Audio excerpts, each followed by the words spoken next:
आपका स्वागत है। फिर से एक बार एक नई कहानी के साथ हम हाजिर हैं। और हमें उम्मीद है कि जो आखिरी कहानी आपने हमसे सुनी थी, the great Indian train robbery, उसे सुन के आपको अच्छा लगा होगा, एक अच्छा अनुभव आपका हमारे साथ रहा होगा। और आज जो कहानी है ये भी रॉबरी से ही संबंधित है, और ये हरियाणा स्टेट की सबसे बड़ी बैंक रॉबरी के नाम से जानी जाती है, तो greatest bank robbery of Haryana. तो इसकी कहानी आज मैं आपको सुनाऊंगा, और ये मैं उम्मीद करता हूँ कि ये भी उतनी ही दिलचस्प रहेगी और आपको जो है इस कहानी को सुन के अच्छा लगेगा, और आप भी अपने कुछ समय को इस कहानी के साथ बिताएंगे और अपनी ज़िंदगी के जो आपके अनुभव हैं या जो एक आम सोच है उस सोच को आप मजबूती देंगे, और कुछ लम्हे इस कहानी के साथ आप अपने लिए चुराएंगे, ताकि इस ज़िंदगी की कश्मकश से कुछ समय अपने लिए निकाल कर आप कुछ सुकून का, कुछ शांति का, हालांकि शांति एक ऐसी स्टोरी में मिलना थोड़ा सा मुश्किल नज़र आता है, पर सुकून के दो पल जहाँ मिलें वही सवेरा। तो चलिए, एक नई दास्तां, एक नई कहानी, द ग्रेटेस्ट बैंक रॉबरी इन हरियाणा, इसकी शुरुआत मैं करता हूं, और मैं उम्मीद करता हूं कि आप इस कहानी के साथ अपने आप को मुझसे जोड़ेंगे और इसका आप जो है लुत्फ़ उठाएंगे। ये जो कहानी है, ये कहानी है हरियाणा में एक डिस्ट्रिक्ट है सोनीपत।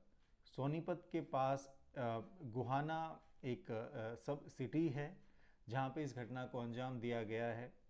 और ये जो है इस तरीके से इस घटना को अंजाम दिया गया था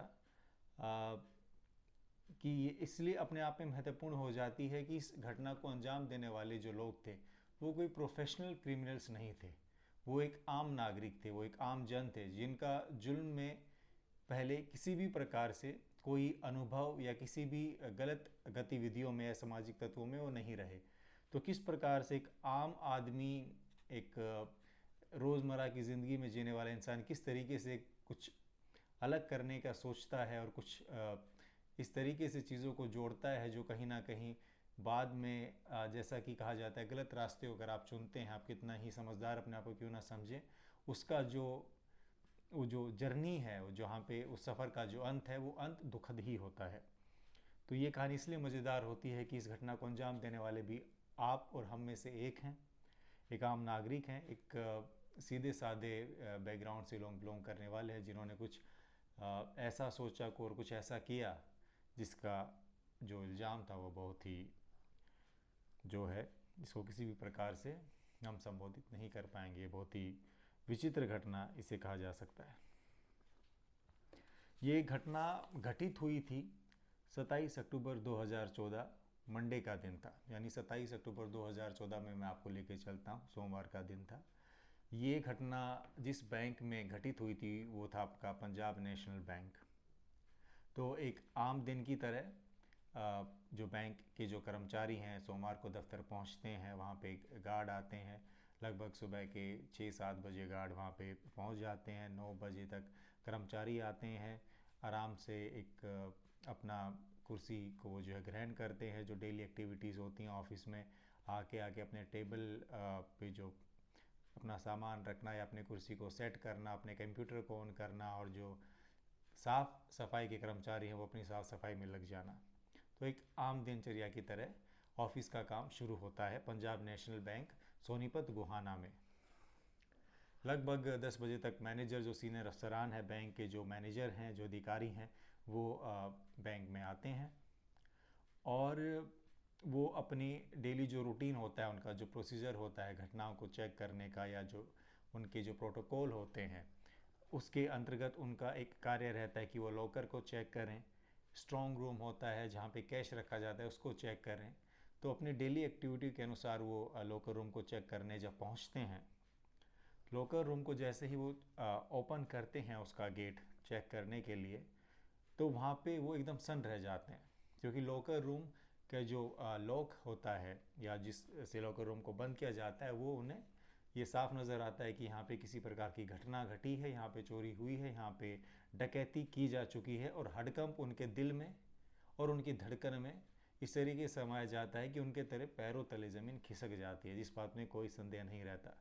क्योंकि इतनी बड़ी घटना को अंजाम दिया जा सकता है और किसी को कानो कान खबर नहीं बैंक में, किसी के सपने में भी किसी ने सोचा कि ऐसी घटना घट सकती है एक गुहाना जैसे एक छोटे ज़िले में। तो वो एकदम सन्न रह जाते हैं और वहाँ पे वो सभी जो उनका स्टाफ है जब वो चिल्लाते हैं और जब वो कहते हैं तो इकट्ठा होता है, फिर पुलिस को बुलाया जाता है, पुलिस की कार्रवाई की जाती है। तो इस संदर्भ में ये जो कहानी रही वो ये रही कि इसमें अगर आप जाने कि 27 अक्टूबर 2014 सोमवार को ये जो खबर है जो लोकल न्यूज़ के ज़रिए फिर ये आपका नेशनल टेलीविज़न पे और फिर पूरे देश में खबर आना शुरू होती है कि लगभग 100 करोड़ रुपए की चोरी गुहाना सोनीपत से पंजाब नेशनल बैंक में घटित हुई है और चोरों ने अपना काम कर दिया है। लॉकर रूम में जब मैनेजर और अधिक चेक करते हैं कि कितने लॉकर टूटे हैं, कितना हर्जाना हुआ है, कितना नुकसान हुआ है, और अगर इस लॉकर रूम की अगर आप बात करें तो इसमें लगभग आपके 350 लॉकर थे। 350 लॉकर कुल संख्या लॉकर रूम में थी। स्ट्रॉन्ग रूम था वो लॉकर रूम के साथ था। स्ट्रॉन्ग रूम को ओपन करने के लिए अलग से सिक्योरिटी गेट लगा हुआ था। आप एडजेसेंट ही थे, एक दूसरे के साथ में थे और स्ट्रॉन्ग रूम जो है उसका गेट बंद था। वहाँ पे चोर जो थे उसको ओपन करने में कामयाब नहीं हो पाए। लगभग जैसा मैंने आपको बताया 350 लॉकर इसमें थे, जिसमें लगभग 86 लॉकर ओपन थे। उन पे उनको जो है हथियारों से तोड़ा गया था, लॉकरों को साफ नज़र आ रहा था। और जो है अब पुलिस को बुलाने का काम होता है, कार्रवाई होती है। तो जैसा मैं आपसे कह रहा था कि मैनेजर फिर छानबीन करते हैं तो उनको एक चीज़ यहाँ नज़र आती है कि उन लॉकरों के नीचे, लॉकर रूम में लॉकरों के साइड में अगर आप नीचे की बात करें तो उनको नज़र आता है गड्ढा बना हुआ है।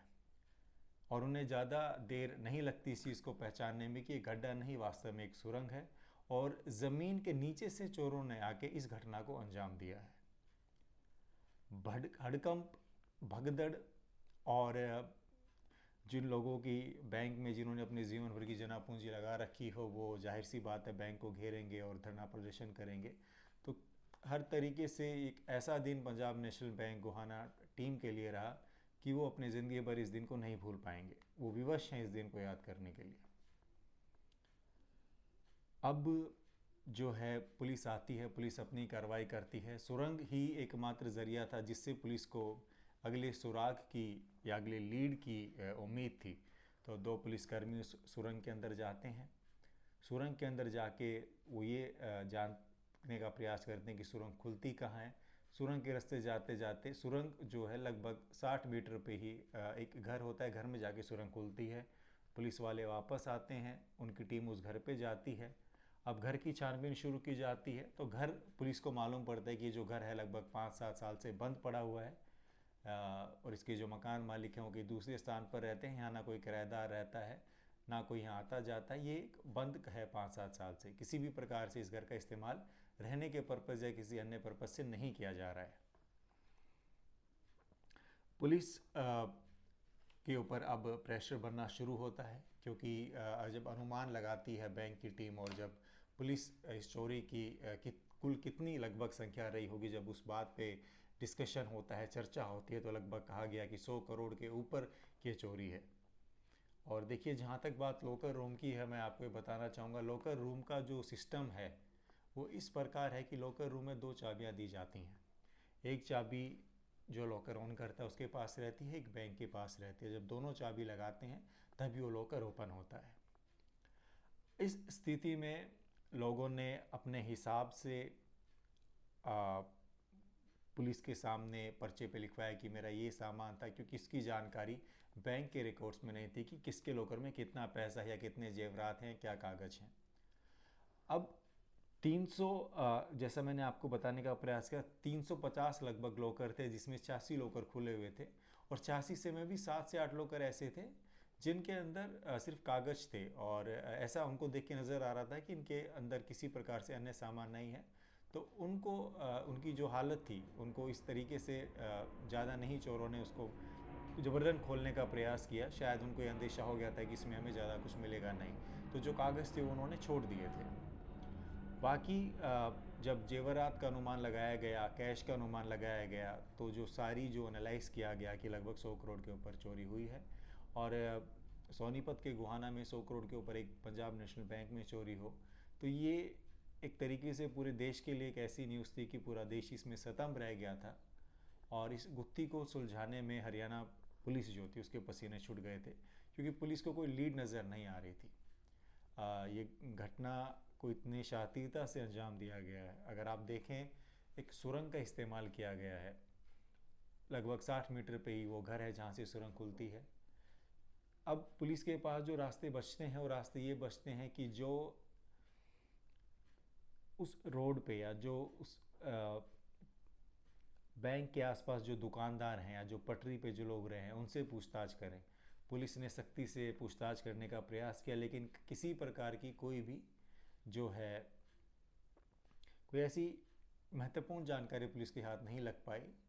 तो इससे पुलिस के मनोबल पर भी, और जो बढ़ता जो प्रेशर था सोसाइटी का और वहाँ के जो लोकल निवासी थे उनका, वो पुलिस से बरकरार बनने जा रहा था।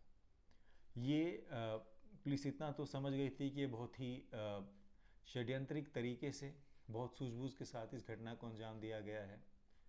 और जो है, क्योंकि सुरंग इस तरीके से बनाई गई, हर चीज़ को बहुत प्लान तरीके से किया गया, तो कहीं पुलिस के मन में ये ज़रूर आया कि ये शायद प्रोफेशनल्स का काम है या ये उन लोगों का काम है जिन्होंने जुल्म की दुनिया में जिनका नाम है, या जो बहुत ही परिपक्व खिलाड़ी हैं और हर चीज़ को गिन चुन के कैलकुलेशन के साथ आगे बढ़ने वालों का काम है। तो ये बहुत ही जो इस ऐसे काम करने में माहिर हैं, जो गलत काम करने में माहिर है, ये उनका पेशा है। उन्हीं लोगों में से इस घटना को अंजाम दिया गया है।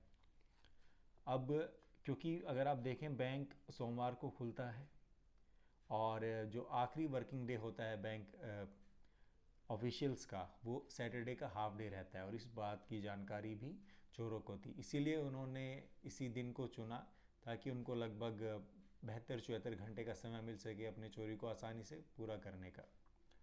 और साथ ही साथ में अब पुलिस की दिक्कत ये थी कि वो किस तरीके से इस केस को सॉल्व करे, क्योंकि कोई सुराग उन्हें नज़र नहीं आ रहा है। उन्होंने आसपास लोगों से पूछा, सुरंग बनी थी तो यानी चोर इतनी शातिरता भी उन्होंने दिखाई कि ना तो जो है उन्होंने छत पे जाने का, यानी उन्होंने वो सारे रास्ते बंद कर दिए, ना दीवार तोड़ने का, छत पे जाने का, या ऐसे उन्होंने हर वो संभव जिसके मद्देनज़र वो पकड़े जा सकते थे, हर रास्ता उन्होंने पहले अपने तरफ से बंद करने का प्रयास किया। अब पुलिस हाथ पे हाथ धर के बैठी हुई थी, उन्हें कोई सुराग मिल नहीं रहा था और इतनी बड़ी चोरी को अंजाम दिया गया है। तो यहाँ पे इस चोरी की, इस घटना की व्याख्या जब दिल्ली में हुई, तो यहाँ पे इस घटना की गंभीरता को देखते हुए पीएमओ से एक ऑफिसर को भेजा गया जो इन चीज़ों को, बैंक रॉबरी के स्पेशलिस्ट हैं, ताकि वो अपने सुझाव से चोरों तक पहुँचने में को मदद करें। पुलिस इतना ज़रूर समझ चुकी थी कि अब लोकल अथॉरिटीज़ या जो आसपास गुहाना के गांव के जो निवासी हैं या आसपास जो गांव के लोग हैं, वो सब एक तरीके से पंजाब नेशनल के चारों तरफ बैठ गए थे। और अब पुलिस को ये लगने लगा था कि ये अगर टाइमली कोई हमें लीड नहीं मिलती, सुराग नहीं मिलता है, तो इससे परेशानियां बहुत लेवल तक बढ़ सकती हैं। अब चोरों ने तो अपना काम बखूबी कर दिया। ये जिस षड्यंत्रिक तरीके से उन्होंने किया है, इससे साफ नज़र आता है कि वो अपने पेशे के माहिर खिलाड़ी थे। और इस बात से पुलिस ज़्यादा परेशान थी क्योंकि अगर एक ऐसे गिरोह ने इस घटना को अंजाम दिया है जो इन एक्टिविटीज़ में, ऐसी गतिविधियों में शामिल रहता है, तो उसके लिए आसान रहता है जो चोरी किया हुआ सामान है उसे ठिकाने लगाना। तो पुलिस को ये डर था कि कहीं ना कहीं जितना इसमें विलम्ब होगा, जितना देरी होगा, उतनी मुसीबतें को हम आमंत्रित दे रहे हैं। अब इस बात को ध्यान में रखते हुए पुलिस ने जो एक सीनियर जो पुलिस के अफसरान हैं, उन्होंने इस बात की नोटिस में रखते हुए उन्होंने घोषणा करते हैं कि जो भी मुखबिर हमें इसकी सूचना देगा, चोरों की सूचना देगा, उसे हम 10 लाख रुपए का इनाम देंगे। पुलिस ने सिचुएशन को भांपते हुए 10 लाख रुपए इनाम देने की घोषणा कर दी। अब 27 तारीख को ये चोरी हुई थी। 27 अक्टूबर 2014 सोमवार का दिन था। बैंक के ऑफिशियल 1.5 दिन बाद बैंक रिपोर्ट करते हैं। मैनेजर, सीनियर मैनेजर जब आते हैं, चेक करते हैं उन्हें लॉकर रूम में, जब वो मेन गेट खोलते हैं उन्हें दिखता है कि यहाँ पे लगभग 86 लॉकर खुले हुए हैं। एक ऐसी स्थिति में है कि उन्हें तोड़ा गया है जबरन, और जो माल था, जो पैसा था, जेवरात थे, जो भी अवेलेबल चीज़ें थी, वस्तुएं थी, उन सबको लेके फरार हो जा सकें। फिर उनकी नज़र गड्ढे पे पड़ती है जो कि सुरंग निकलती है। और इस बात की जो खबर है, जो भनक है, बैंक ऑफिशियल्स किसी को नहीं, तो उनके, और उसके बाद इस चीज़ को जवाब देने के लिए उनके पास कुछ नहीं। जब जनता ने उनसे पूछा कि हमारे बैंक लॉकर का आपने क्या किया, तो देखिए जैसा कि इस घटना को बहुत ही संकल्पित तरीके से किया गया, यानी एक इस तरीके से किया गया कि चोर हर वो संभव प्रयास अपने एंड पे करे जा रहे थे कि उन्हें कोई पकड़ ना सके, उन्हें ट्रैक ना कर सके। क्योंकि पुलिस अब जब 10 लाख रुपए की घोषणा करी है पुलिस ने, तो पुलिस ने आईटी एक्सपर्ट्स की भी मदद ली होगी। तो किसी प्रकार से कोई भी ऐसा सुराग पुलिस के हाथ नहीं आया जिससे वो चोरों तक पहुंचने का काम कर सकें। और अब जब 10 लाख रुपए का इनाम हुआ तो पुलिस को ये इनाम देना पड़ा। तो लगभग 27 का पूरा दिन, 28 की रात आते आते पुलिस की परेशानियाँ जहाँ बढ़ गई थी, उन्होंने आईटी एक्सपर्ट्स बुला के भी वहाँ पे फ़ोन मॉनिटरिंग करी, लोकेशन मॉनिटरिंग करी, लेकिन कोई उनको जो है कोई बड़ी उपलब्धि हासिल नहीं हो सकी, कोई सफलता नहीं मिली। तो उन्होंने जो है हर वो संभव प्रयास करने का अपने एंड पे उन्होंने कोशिश करी कि चलिए अब नहीं तो कुछ हासिल हो, तो 10 लाख रुपए के नाम की लीड भी कुछ हमें मिल जाए। लेकिन रात होते होते जब 9, साढ़े 9 बजे या 10 बजे उनकी उम्मीद, उन्हें लगा कि शायद बात नहीं बनती नज़र आ रही है। तो इसी कशमकश के बीच जैसे ही घड़ी की सुई 10 बजाती है, 10 बजते हैं घड़ी की सुई में, पुलिस को एक मुखबिर का फ़ोन आता है। 10 लाख रुपए की जो है, पुलिस ने ये पहले ही अनाउंस कर दिया था कि इन्फॉर्मर को 10 लाख रुपए दिए जाएंगे। वो जो मुखबिर है वो दो लोगों का नाम का जिक्र करता है, और वो किस गांव के हैं उसका जिक्र करता है, उनका हुलिया बताता है। और ऐसी गंभीर स्थिति में पुलिस के पास जब कोई सुराग ना हो, जब उन्हें कोई ऐसी लीड दे, तो लाजमी है कि पुलिस इस चीज़ को बहुत सीरियस लेती है। और बिना वक्त की देरी करते हुए पुलिस जो है सीधा गांव धपक पड़ती है, और ये जो दो जवान हैं उनका हुलिया बताकर उन तक पहुँचती और उन्हें पकड़ लेती है। प्रेशर जब पुलिस के ऊपर सिस्टम का था, पॉलिटिकल था, सोसाइटिकल प्रेशर जब था, तो उन्होंने सख्त रूप से इनसे पूछताछ करी, और ये दोनों के दोनों जो बंदे थे ये टूट गए। इन्होंने पूरा चिट्ठा जो था पुलिस के सामने रख दिया। इन्होंने जो चोरी के जो जेवरात थे, वो जो इन्होंने ईंट भट्टों में, गांव में, ज़मीनों में जो गाड़ा था, वो सारा पुलिस को रास्ता बताया, और जो है वो सोना पुलिस के हवाले जो है किया। पुलिस भी जो है अब उनसे पूरी गुत्थी को समझने का प्रयास करती है, और लगभग उनसे अगर आप बात करें तो इन दो जो इन्होंने जगह जो बताई गई हैं, लगभग उन्होंने जो है 8, साढ़े 8 तोला जेवर और लगभग 60,000 रुपये पुलिस ने इन दो शख्सों से इनसे प्राप्त हुए थे उनको। और अब आगे की कहानी पुलिस जानती है कि आगे इसमें क्या रहा। तो दोनों ये जो लड़के हैं, जो नौजवान हैं, ये बताते हैं कि इसका जो मास्टरमाइंड था वो महिपाल था, और ये महिपाल वही था जिसके घर में सुरंग खुलती है। महिपाल ये बहुत ही योजनाबद्ध तरीके से इस षड्यंत्र को रचता है, और ये रचता है अपने जीजा के साथ, सतीश के साथ मिलके। इन्हें ये करने की आवश्यकता क्यों पड़ी? हर क्राइम के पीछे एक मोटिव होता है। महिपाल और सतीश दोनों प्रॉपर्टी डीलर थे, और दोनों को प्रॉपर्टी डीलिंग में भारी नुकसान का सामना करना पड़ रहा था। महिपाल का कर्ज बढ़ गया था, पैसे देने का उनके ऊपर दबाव था। उन्होंने सतीश के साथ मिलकर ये योजना बनाई कि हम घर से बैंक जो है इसे लूटने का प्रयास करते हैं, और अगर हम सफल हो गए तो ज़िंदगी भर का सारा जो भी कर्जा है हमारे ऊपर, या जो भी मॉनेटरी टर्म्स का जो भी हमारे ऊपर अभी बर्डन है, वो सारा हम रिजॉल्व कर देंगे। एक हम गलत काम करेंगे और सारी ज़िंदगी हम सेट हो जाएंगे। सतीश उसकी बातों में आने लगा। उन्होंने बैंक में रेकी शुरू करी। उन्होंने ये जानने का प्रयास किया इनिशियली कि क्या हम ये कर सकते हैं। दोनों प्रॉपर्टी डीलर थे, किसी प्रकार से कोई इनका ऐसा कोई बैकग्राउंड नहीं था क्रिमिनल, कभी इनके खिलाफ कोई थाने में या इनकी जो अगर आप बात करें देहात में या आप गुहाना में इनकी बात करें तो इनकी छवि ठीक ठाक थी, कोई ख़राब छवि के ये लोग नहीं थे। अब इन्होंने इस प्लान पर, इस फिल्मी अंदाज प्लान पर इतना उनको धीरे धीरे भरोसा हुआ कि सतीश ने इससे हाँ बोल दी कि चलिए ये हम काम करते हैं। अब ये महिपाल ने सोचा कि इसको अंजाम कैसे दें, तो क्या हम रात को छत के ऊपर से जाएं, बैंक में कूदें, तो क्या ये एक ऑप्शन हमारे सामने हो सकता है। फिर इन दोनों ने सोचा कि ये खतरे से खाली नहीं होगा, क्योंकि आप अगर छत से तोड़ते हैं तो पूरी रात अगर आप तोड़ेंगे तो आप थकेंगे भी, आवाज़ भी आ सकती है, आस पड़ोस के लोग भी आ सकते हैं और इससे पकड़ दिए जाने का खतरा ज़्यादा है। तो छत का जो प्लान था वो छोड़ दिया गया। दीवार को आप तोड़ के अंदर क्या जा सकते हैं, इस चीज़ को भी उन्होंने नकारा, क्योंकि उनका ये मानना था कि दीवार को अगर हम तोड़ेंगे तो इतनी मेहनत लगेगी और अगर हम दिन भी कैलकुलेट करके चलें बैंक के कर्मचारियों के वहाँ मौजूद होने के, उस हिसाब से भी दीवार को तोड़ के फिर लॉकरों को तोड़ना ये काम ज़्यादा मुश्किल नज़र आ रहा है, इसमें पकड़ने की संभावना उतनी ही ज़्यादा है। तो फिर ये तय किया गया कि चलिए सुरंग बनाते हैं।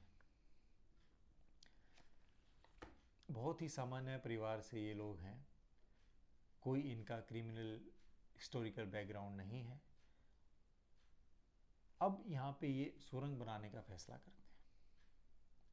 घर से लगभग बैंक की दूरी मुश्किल से 60 मीटर रही होगी। अब सुरंग बनाने के लिए महिपाल और सतीश ये समझ चुके हैं कि ये दो लोगों के बस की बात प्रैक्टिकल रूप से नहीं होगी, इसमें उन्हें कुछ और लोग जोड़ने होंगे तो उन्हें मदद कर सकें इस योजना को परिपक्व तरीके से पूर्ण रूप का अलजामा पहनाने के लिए। तो महिपाल और सतीश 3 लोगों को और अपने साथ शामिल करने का काम करते हैं। तीनों क्योंकि ये उसी इलाके के थे, उसी गांव के थे, उसी गुहान के थे, तो इनके लिए लोग इकट्ठा करना इतना मुश्किल नहीं रहा। और 3 लोग जिसमें से एक कंप्यूटर लैब, एक बढ़ई और एक बेरोजगार युवक था, उन तीनों ने इनको हाँ कर दी गई। जहाँ पर महिपाल ने ये शर्त कही, ये उन्होंने अपनी बात अपने रूप में अपने पक्ष में रखी कि लूट का 50% माल महिपाल का होगा, क्योंकि उनके घर से ही सुरंग खोदी जा रही है और उन्होंने ही ये प्लान डिज़ाइन किया है, ये पैटर्न डिज़ाइन किया है।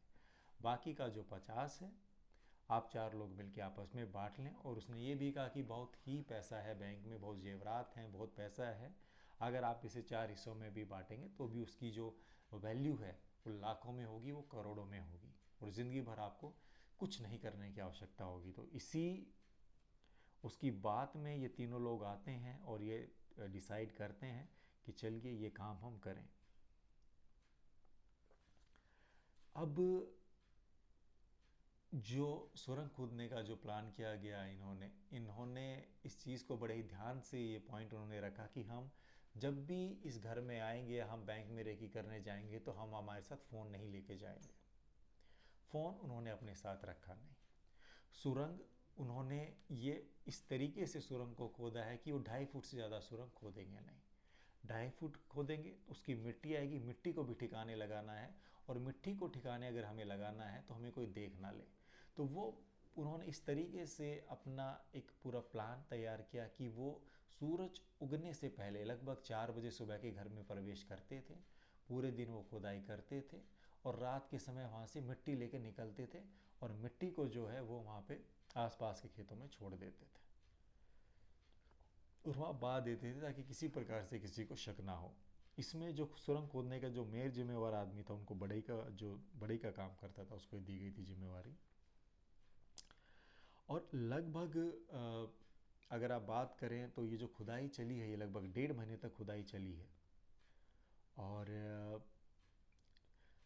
और इस तरीके से उन्होंने इस खुदाई को किया है, क्योंकि जब बैंक की भी जो खुदाई होती है वहाँ पे एक बीच में गली आती है, यहाँ पे कुछ वाटर के पाइप बिछे हुए हैं, कुछ टेलीफोन के तार बिछे हुए हैं पहले, क्योंकि लैंडलाइन फ़ोन होते थे तो उनके तार होते थे, वाटर मोटर के तार थे। तो उन्होंने इस चीज़ का बखूबी ध्यान दिया कि कोई भी तार ना टूटे, कोई भी तार को हम हाथ ना लगाएं, क्योंकि तार को हाथ लगाने का मतलब है कि बांडाफोड़ हमारा हो जाएगा।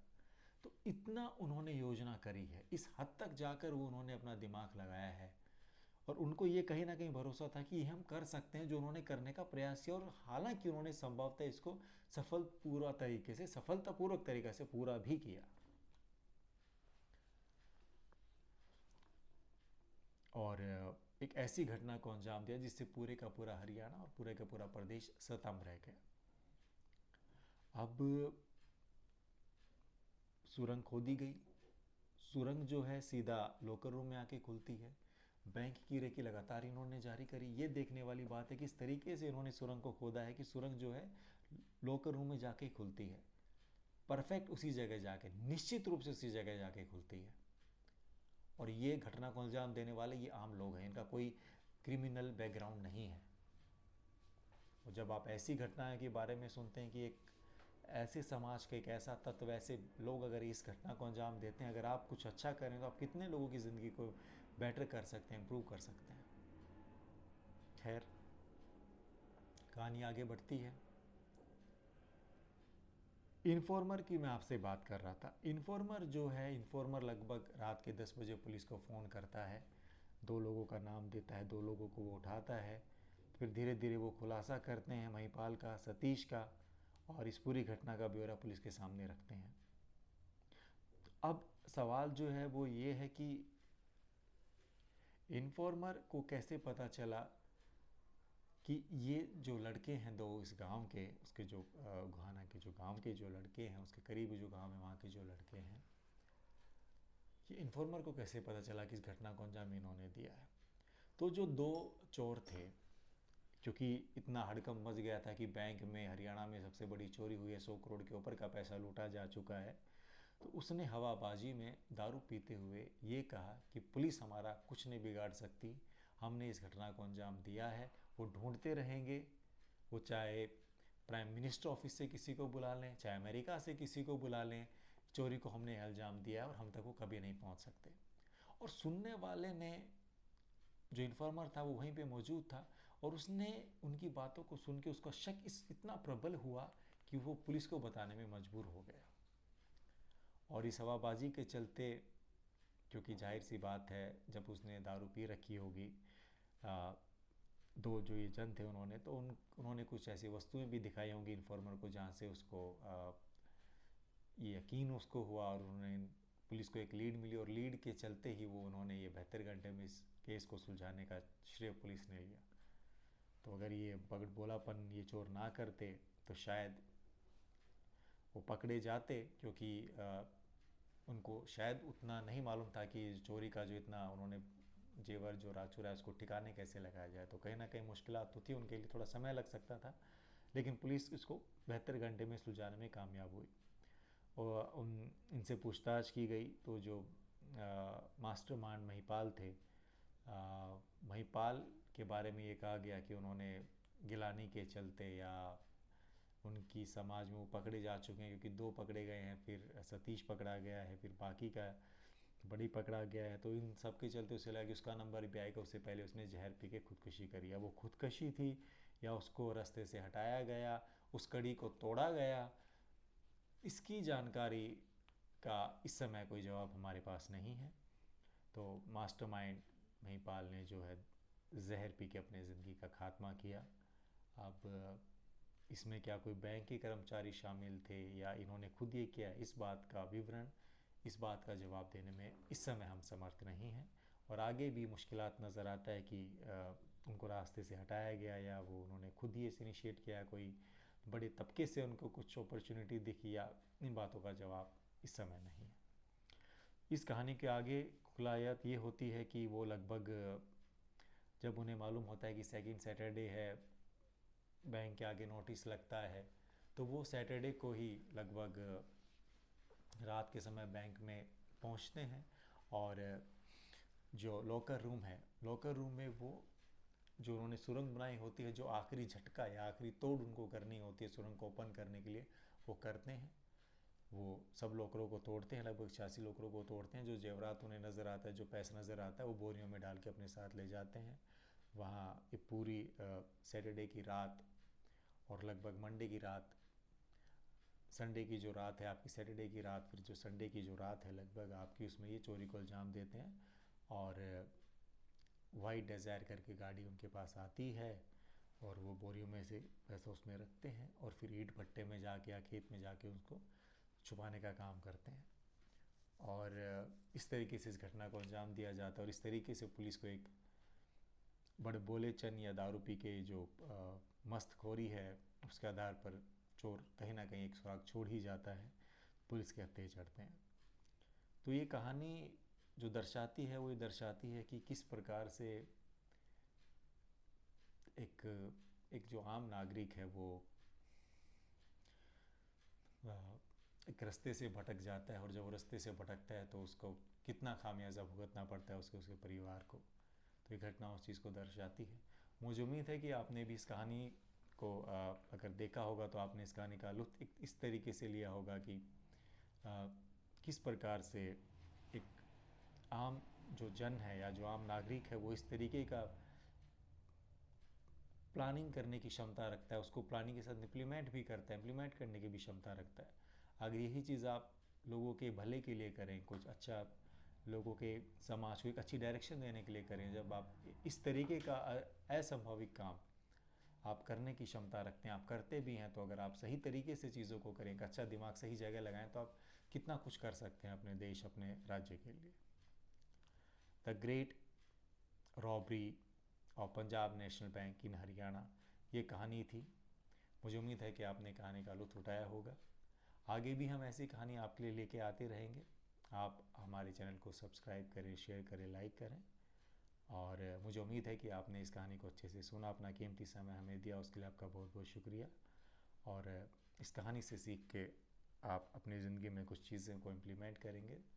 और सीख के इम्प्लीमेंट करने का मतलब जो यहाँ पे ये है कि आप, अगर आपको कहीं भी लगता है कि चीज़ें कोई गलत कर रहा है अपने सोसाइटी में, जो बच्चे हैं उनको सही डायरेक्शन पे वो रहें, उस चीज़ को मैं आप उनको प्रोत्साहित करेंगे। फिर से बहुत बहुत धन्यवाद अपना कीमती समय देने के लिए। नमस्कार।